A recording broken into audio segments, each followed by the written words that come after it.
వాళ్ళకి గుళ్ళల్లోకి వెళ్ళే అర్హత తిరుమల లడ్డూలో కల్తీ జరిగినప్పుడే పోయింది. వాళ్ళకి దేవుడి మీద భక్తి లేదు, గౌరవం లేదు. మళ్ళీ గుళ్ళల్లోకి వెళ్ళేందుకు వాటిని అపవిత్రం చేయడం. అందుకే మా హరికృష్ణ గారు, కంకిపాటి నాయకులందరూ వెళ్ళి శుద్ధి కార్యక్రమం చేశారు. ఎన్ని దేవాలయాలు నాశనం చేశారు ఆ హయాంలో, ఎన్ని రథం తగలబెట్టారు, విగ్రహాలు ధ్వంసం చేశారు. నిన్నగాక మొన్న తిరుపతి గుళ్ళో ఖాళీ ముందు బాటిల్ తీసుకెళ్లి ఈ ప్రభుత్వం పైన నింద వేయాలి అనే ఉద్దేశంతో సాక్ష్యాలతో సహా కారు నెంబర్లో ఆ నాయకులను తీసుకెళ్లి అరెస్ట్ చేసి కేసు కట్టారు. అదైనా గుర్తుందామో అడగండి. సిట్టు ఈయనకి ఇచ్చింది ఆ రిపోర్టు.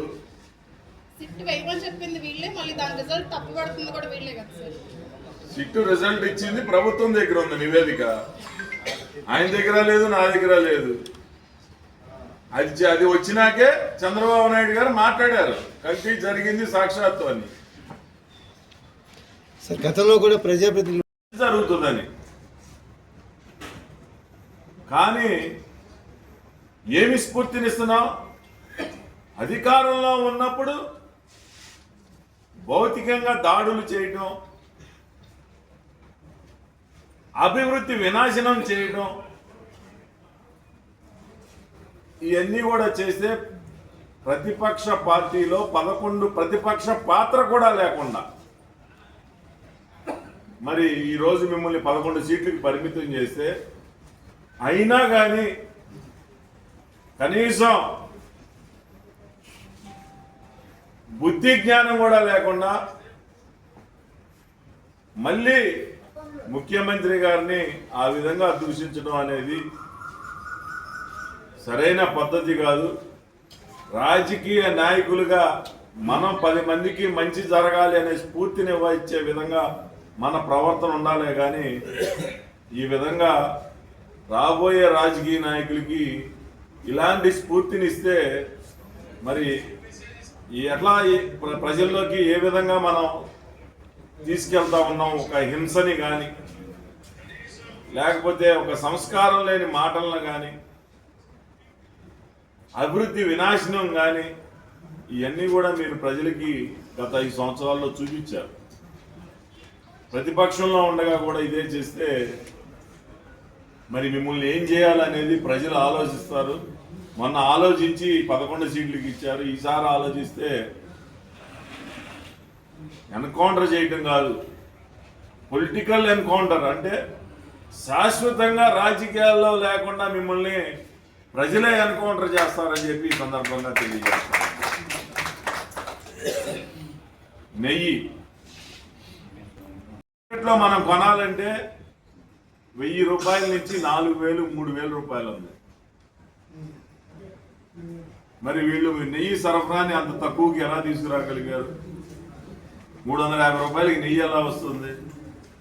వాడు టెండర్ వేసి లాభానికి గుడికి సప్లై చేస్తూ ఉంటే ఆ నెయ్యి తీసుకొచ్చి పరమ పవిత్రంగా భావించే వెంకటేశ్వర స్వామి గుడికి అక్కడికి వెళ్ళిన ప్రతి ఒక్క భక్తుడు కూడా తిరుపతి లడ్డు అంటే మహాప్రసాదంగా భావించే మహాప్రసాదంలో ఉన్న లడ్డూలో కల్తీ చేసి మరి ప్రసాదాన్ని పంపిణీ చేశారు అని అంటే ఆ భగవంతుడు మిమ్మల్ని ఏ విధంగా శిక్షిస్తాడు అనేది మేము ఊహించలేకపోతా ఉన్నాం.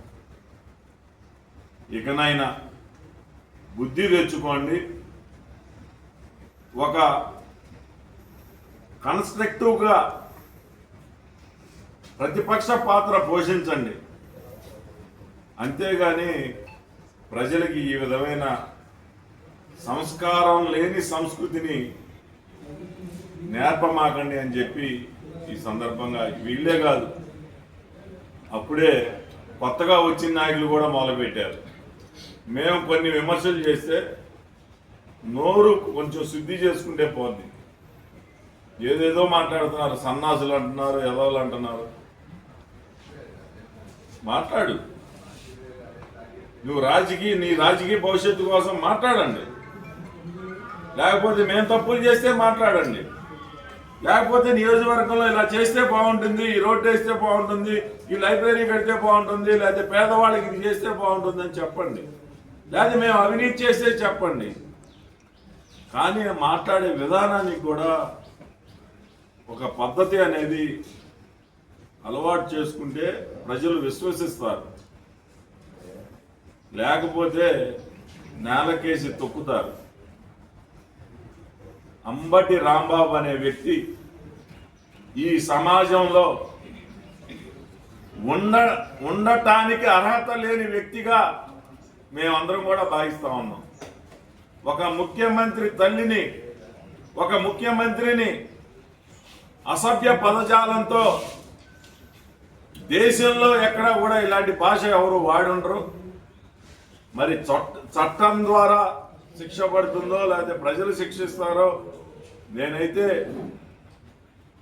అతన్ని ఎన్కౌంటర్ చేసి ఇలాంటి రాజకీయ నాయకులు భూమి మీద ఉండట్టే సమాజానికే ప్రమాదం అని చెప్పి తెలియజేస్తూ సెలవు తీసుకుంటాం.